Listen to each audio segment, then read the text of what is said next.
Mark, first question on the left side. Mark Schwartz, ESPN. We often hear about the Warriors' championship pedigree and feel it. How much did you feel Kawhi Leonard's identity tonight, and in what areas did he affect this game?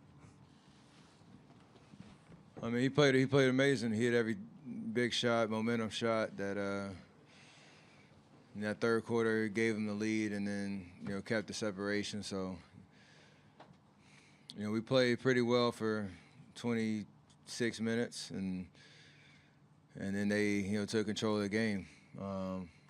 It's one of those nights where you play a lot of energy and start to build momentum, and then the wheels fall off a little bit. So for us, just understand they played another great game. Overall, as a team, not just Kawhi, and we got to do something about it if we want to extend this series and have another game here. Right here in the front. Klay, Valeria Rubino, V-Sport.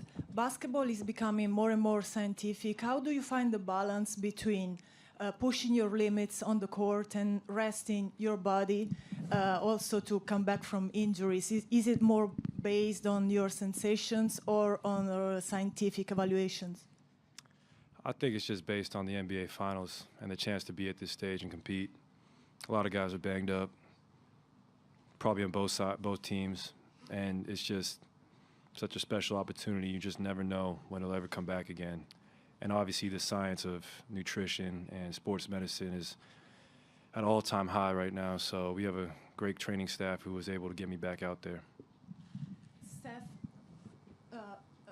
you and Klay have been teammates for so many years. What's the impact he has had on your career? Does it make you a better player?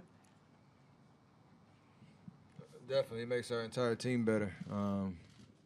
He showed that tonight, obviously, with the injury like that, and to come back playing aggressive, hitting big shots, and giving us a chance to even be in the game. So obviously, he's a gamer, and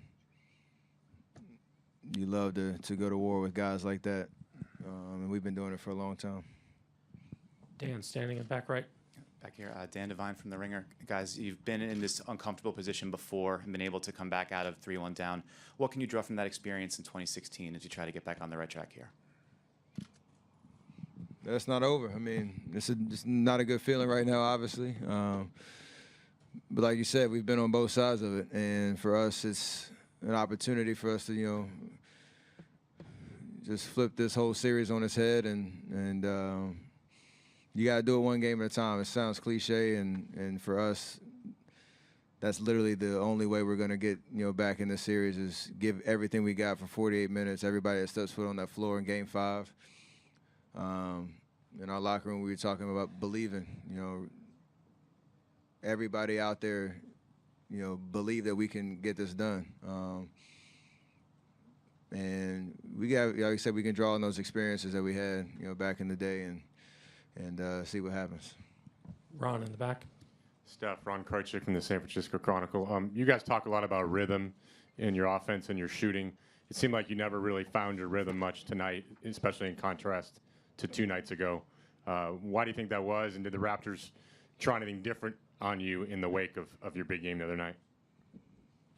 I mean, not really. They've been aggressive all series and trying to take, space away from me and Klay.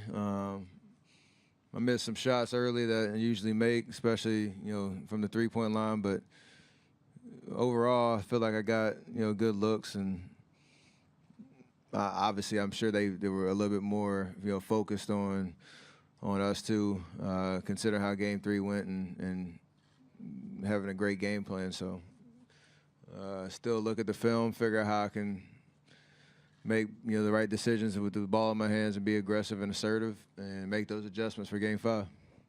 Towards the center. Hey, Klay. So how much do you think your hamstring has affected your game tonight, even though you got a great game with 28 points?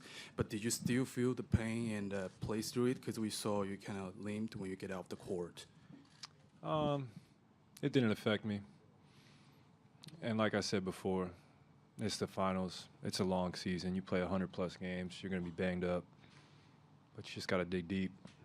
I mean, no one's going to feel sorry for you. So you just got to go out there, man up, and play to the best of your ability. Phil, again, towards the middle. Hey, Steph. Phil Barber, Santa Rosa Press Democrat, just to your right. I'm sure that nobody is throwing in the towel in any way. Like you said, you're going to look at the film and come up with some answers. But I'm wondering, just considering the stakes tonight and the history of what you guys have done in this building, is there a certain amount of shock at tonight's result?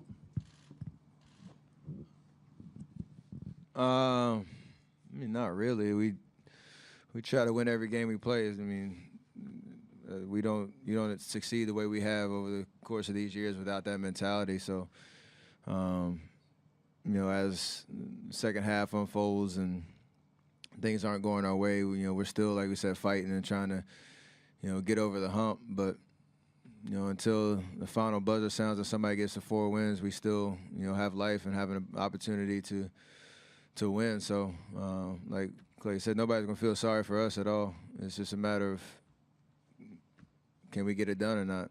And we're going to leave it all out there, starting on Monday. Dan, last question here on the right side. Second Guys, Dan Wakey with the Los Angeles Times-Charette. Over these last 5 years, you guys have put so many teams away with big runs, but it seemed like every time you would have a 3-0, 5-0 run tonight, they responded. What is it about them, do you think, makes them equipped to kind of handle those pushes from you guys? They're a great team. They're in the NBA Finals. I mean, they got everyone knows their role. They got a lot of experience, guys who've been here before. And, I mean, hopefully, Game 5 we have bigger runs and they can't close the gap. But it's just basketball. You got to give them credit. Thanks, guys. Draymond will be up next.